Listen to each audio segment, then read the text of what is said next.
I was just a crippled maid, that's how they called me. Behind my back, of course, no one, not for a second, ever imagined that the invisible woman pushing a mop through the marble corridors of Monterrey's most luxurious mansion would end up changing the fate of Mexico's most powerful family. What happened that morning wasn't just a twist of fate. It was the beginning of a scandal. No one dared to speak out loud. But I will. My name is Clara. I was born in a poor village in the heart of Nuevo, in a house without floors, where the rain poured through the walls and the cold sliced through the cracks. When I was 8, I lost my left leg in a brutal accident with a sugarcane truck. The driver fled, and justice never came. I grew up hearing that people like me had no future, and maybe they were right, but it was exactly the courage no one expected, and the watchful eyes everyone despised. That put me at the heart of a story. No one would believe if I weren't the one telling it. I worked as a maid at the De La Vega mansion. Alonso de la Vega was my boss, a feared man, owner of a construction empire, known for his cruelty and the way he treated employees. He never spoke to staff. He didn't tolerate mistakes. He had fired people for absurd reasons. And this very man froze in front of me, speechless, after what I did. That day, Alonso had left his son, Santiago, playing in the garden while he hosted a brunch for business partners. I was, as usual, cleaning the side entrance, trying to stay invisible. Everything seemed normal, until I heard a scream. Santiago had slipped near the pool and fallen straight into the deep end. The bodyguards stood frozen. The guests and me, I ran. With my amputated leg and all, I jumped into the pool, fully dressed, feeling the water drag me down. But I reached him before it was too late. And when Alonso arrived, he saw his son in my arms. Me, the crippled maid. But what nobody knew, and what I'm about to reveal, is that I didn't just save Santiago. I stumbled upon a secret the De La Vega family had hidden for years. And that secret changed my life forever. The next afternoon, a security guard came to me. "The boss wants to see you." I felt my knees weaken. I was sure I'd be fired. I entered his office. He stood facing the window. That expensive suit and a silence that cut through the air. "Sit down," he said without looking. I sat, my heart pounding. Then he turned around and for the first time looked me in the eye. "Tell me, why did you do it?" I swallowed hard. "I did it because anyone would have." He gave a half smile. "Anyone. None of my bodyguards moved. None of my partners. None of my friends." I stayed silent. Then he said something I'll never forget. "You have only one leg, and still, you're the only one who didn't freeze." At that moment, I saw him not as a ruthless businessman, but as a father, a terrified father. But before I could speak, he dropped a bomb. "I want you to stay with Santiago. I want you to be his guardian." I froze. What? He wasn't joking. He wasn't playing. He meant it. Santiago needs someone who sees what others pretend not to. And today, you've proved you do. That's when I understood. This powerful man didn't trust anyone, not even his own family. But this story didn't end with a promotion, because that day, I didn't just become his son's guardian. I stepped into a world of secrets, betrayals, and deals darker than I could ever imagine.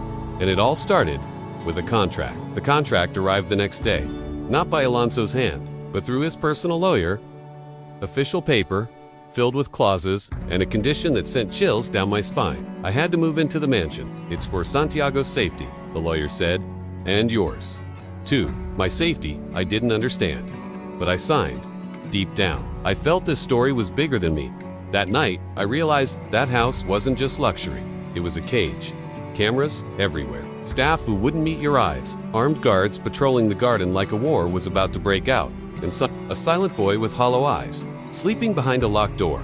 I tried asking why all this? His answer was ice cold. Santiago cannot fall into the wrong hands. What hands? What threat? On the third night, as I tucked Santiago in, he whispered words that burned into my mind. "If they take me, my father will die." I froze. "Who's Santiago?" He lowered his eyes. Then a chill ran through my spine. That's when I realized I hadn't just accepted a job. I had walked into a war. And this war wasn't with outsiders. It was inside the De La Vega family itself. But I still had no idea. The worst was yet to come. The next morning, a woman showed up at the door, impeccably dressed. High heels, a cold smile. "I'm here to see the guardian." "I'm her," I said, heart racing. "Who gave you the right to lay a hand on my nephew?" She looked me up and down. "I'm Alonso's sister, and I want to know." The venom in her voice was sharp. "I only saved him," I replied. She smiled. The kind of smile that cuts through bone. "Saved him. Or took advantage of the situation to worm your way into this house." Her words felt like blades. But then, she dropped her own bomb. "You really think Alonso trusts you? He just needs someone to clean up the mess while he handles the real problem." I didn't know if it was a threat or a warning.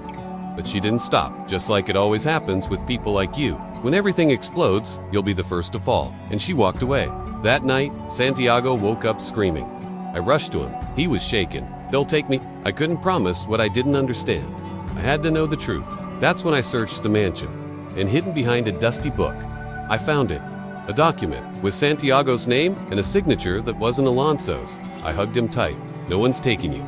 I promise. But I knew that was the moment I realized Santiago wasn't just Alonso's son. He was heir to something far more dangerous. I went straight to Alonso. We need to talk.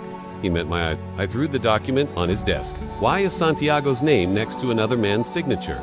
He stared for a long moment. Where did you find this? In your library. And now, I want the truth. And spoke. He leaned back, took a deep breath. Santiago isn't my biological son. The floor vanished beneath me. Would I raised him as my own? But he's my brother's son. My heart thudded. Your brother's? He nodded. My brother was involved with the cartel. When they killed him, they left Santiago on my doorstep. I swore I'd protect him, keep him from becoming a pawn. It all started to make sense. That's why you called me, because you don't trust your family. He nodded again. They want him, because with him comes my brother's inheritance, and a debt that nobody wants to pay. A knot tightened in my throat. And what about me? You have nothing to lose, Clara, and no one would expect you. The overlooked woman, but also the only person Alonso trusted. It was harsh, but I understood. I was the perfect decoy, the powerless maid. That night, I made the hardest decision of my life. I would protect Santiago. Not for Alonso, for me. And for that boy who deserved a future. The next morning, shouting erupted at the gates. Two suited men were arguing with the guards. We're here on behalf of the De La Vega family. We're taking the boy. They were here. I grabbed Santiago's hand. I froze. They weren't threatening anymore. Come with me. But before I could leave, Alonso appeared. No one's taking my son. He stood firm, eyes like ice. He's not your son, they sneered, and she has no rights. The air thickened. And you think I care, Alonso said. They smirked. We have a court order. Alonso stepped forward and tried. Then come in. That's when I saw it. What real power looked like. Within minutes, Alonso's men shut the gates. No one in, no one out. For the first time, they looked afraid. But they hadn't just come for Santiago. They came for me. That night, they searched my room. They left a note on my bed. Give us the boy, or disappear. It was war. I went straight to Alonso. I'm not afraid, but I won't put Santiago at risk. I fled the mansion with Santiago. Left everything behind. Me, the crippled maid, now a fugitive. We weren't just boss and employee. We were two people with everything to lose. And one boy to protect. He stared back.